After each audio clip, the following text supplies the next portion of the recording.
ഓരോ ദിവസവും കടന്നു വരുന്ന വാർത്തകൾ അത് ദയനീയമാണ്. കണ്ണുനീരോടെയല്ലാതെ നമുക്ക് പറയാൻ കഴിയാത്ത ഒരവസ്ഥയിലേക്ക് ഓരോ ദിവസവും പല രീതിയിലാണ് മരണം വാർത്തകൾ നമുക്ക് കേൾക്കാൻ കഴിയുന്നത്. ഇന്നലെ മലപ്പുറം ജില്ലയിലുണ്ടായ വാഹനാപകടത്തിൽ ഒരു കുടുംബത്തിലെ 3 പേരാണ് എൻ്റെ പ്രിയപ്പെട്ടവരെ മരണപ്പെട്ടു പോയത്.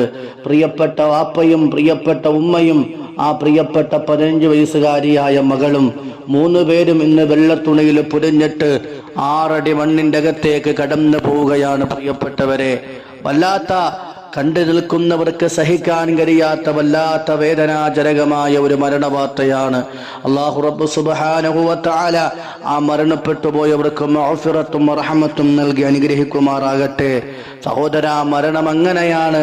പ്രതീക്ഷിക്കാതിരിക്കുമ്പോഴാണ് മരണമെന്ന് പറയുന്ന മഹാസത്യം നമ്മളെ പിടിച്ചുകൊണ്ടുപോകുന്നത്. നമ്മളൊന്ന് ആലോചിച്ചു നോക്കുക. ആ 3 പേരുടെ അവസ്ഥ, ജീവിതത്തിലും ഒരുമിച്ച് മരണത്തിലും ഒരുമിച്ച്. ഇനി അടുത്തടുത്ത് അവരുടെ മഹല്ലത്തുകളിൽ ഖബറടക്കപ്പെടുമ്പോൾ അവരൊരിക്കലും വിചാരിച്ചിട്ടുണ്ടാവില്ല. ഒരുപാട് ജീവിതങ്ങളുടെ എല്ലാം സ്വപ്നങ്ങൾ കണ്ട് നടന്നു പോയവരാണ് നിമിഷങ്ങൾക്കുള്ളിൽ മണ്ണിനടിയിലേക്ക് എൻ്റെ പ്രിയപ്പെട്ടവരെ കടന്നുപോയത്.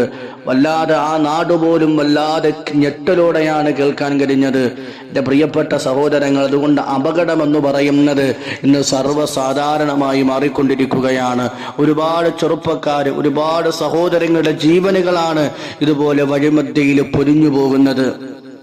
എത്രയോ പ്രതീക്ഷയോടുകൂടി ജീവിക്കുന്നവരാണ്, എത്രയോ സ്വപ്നങ്ങൾ കണ്ട് ജീവിക്കുന്നവരാണ്.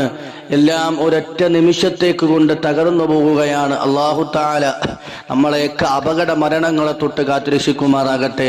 ഇന്നലെ തൻ്റെ പ്രിയപ്പെട്ട പൊന്നുമകൾക്ക് സ്കൂളിൽ അഡ്മിഷൻ എടുക്കാൻ വേണ്ടി പോയിട്ട്, +1 അഡ്മിഷൻ എടുക്കാൻ പോയിട്ട് തിരിച്ചു വരുന്ന യാത്രാമധ്യയിലാണ് KSRTC ബസ്സുമായിട്ട് കൂട്ടിയിടിക്കുന്നത്. ഓരോ സാഹചര്യങ്ങളാണ് എൻ്റെ പ്രിയപ്പെട്ടവരെ. നമുക്ക് പിന്നെ ഒന്നും പറയാൻ കഴിയില്ല. അള്ളാഹുവിൻ്റെ അചഞ്ചലമായ വിശ്വാസത്തിൽ, അള്ളാഹുവിൻ്റെ അചഞ്ചലമായ തീരുമാനത്തിൽ എൻ്റെ പ്രിയപ്പെട്ടവരെ നാം അംഗീകരിച്ചേ പറ്റൂ. എല്ലാവർക്കും ഒരിക്കൽ മരണമുണ്ട്. അവർക്ക് അല്ലാഹു തആല കൊടുത്ത അവധി എത്തി. ആ സമയമായപ്പോൾ റൂഹ് പിടിച്ചുകൊണ്ടുപോയി. ഇനി നമുക്ക് അവർക്ക് വേണ്ടി ദുആ ചെയ്യാം. അല്ലാഹു സുബ്ഹാനഹു വ തആല ആ മരണപ്പെട്ടു പോയവർക്ക് അല്ലാഹു സ്വർഗം നൽകി അനുഗ്രഹിക്കുമാറാകട്ടെ. ദുനിയാവിൽ ഒരുമിച്ചതുപോലെ മരണത്തിൽ ഒരുമിച്ചതുപോലെ നാളെ അല്ലാഹുവിൻ്റെ സ്വർഗത്തിൻ്റെ ആരാമത്തിലും ഒരുമിച്ച് കൂടുന്ന ഒരു കുടുംബമാക്കി അല്ലാഹുവിന്റെ കുടുംബത്തെ മാറ്റുമാറാകട്ടെ. ആ വേർപാടിൽ വിഷമിക്കുന്ന, വല്ലാതെ സഹിക്കാവുന്നതിനും അപ്പുറമാണ് ആ ദുരന്ത വാർത്ത. അതിനെക്കുറിച്ച് വല്ലാതെ വിഷമിക്കപ്പെടുന്ന പ്രിയപ്പെട്ട ബന്ധുമിത്രാദികളുണ്ട്. അല്ലാഹു റബ്ബ് സുബ്ഹാനഹു വ തആല അവർക്കൊക്കെ അല്ലാഹു സബർ പ്രദാനം ചെയ്യുമാറാകട്ടെ. ഒരാൾക്കും കേൾക്കാൻ കഴിയാത്ത വാർത്തകളാണ് നമ്മുടെ ഉറ്റവരുടെ വേർപാട് എന്ന് പറയുന്നത്. ഒരു നിമിഷത്തേക്ക് എൻ്റെ പ്രിയപ്പെട്ടവരെ നമ്മളൊക്കെ നിശ്ചലമായി പോകുന്ന ഒരു സമയമാണ്. കാരണം നമ്മളെ കൂടെ നമ്മളോടൊപ്പം ചേർന്ന് ഓരം പിടിച്ച് നടക്കുന്ന നമ്മുടെ പ്രിയപ്പെട്ടവരെ വിടവാങ്ങി എന്ന വാർത്തകൾ ഉൾക്കൊള്ളാൻ കഴിയാത്ത വാർത്തകളാണ്. അതുകൊണ്ട് എൻ്റെ പ്രിയപ്പെട്ടവരെ, മരണം എപ്പോഴും നമ്മോടൊപ്പമുണ്ട്, നമ്മുടെ കൂടെയാണ്.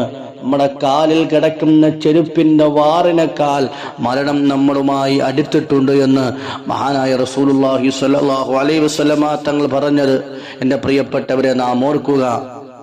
അതുകൊണ്ട് എപ്പോഴും നമ്മൾ തയ്യാറായിരിക്കണം. ഏത് സമയത്താണ് ഇസ്രായേൽ വരുന്നതെന്നറിയില്ല. ദുആ ചെയ്യുക. ഇതുപോലത്തെ എല്ലാ അപകട മരണങ്ങളെ തൊട്ടും അള്ളാഹു നമ്മളെയും നമ്മുടെ കുടുംബക്കാരെയും ഒക്കെ അള്ളാഹു കാത്തുരക്ഷിക്കുമാറാകട്ടെ. അള്ളാഹു മരണപ്പെട്ടു പോയ ആ ദമ്പതികൾക്ക്, ആ മകൾക്ക് അള്ളാഹു തആല സ്വർഗത്തിന്റെ അനുഗ്രഹങ്ങളും സ്വർഗത്തിന്റെ അനുഭൂതികളും അള്ളാഹു നൽകി അനുഗ്രഹിക്കുമാറാകട്ടെ. ഷഹീദിന്റെ കൂലി, ഷഹീദിന്റെ പ്രതിഫലം അള്ളാഹു നൽകുമാറാകട്ടെ.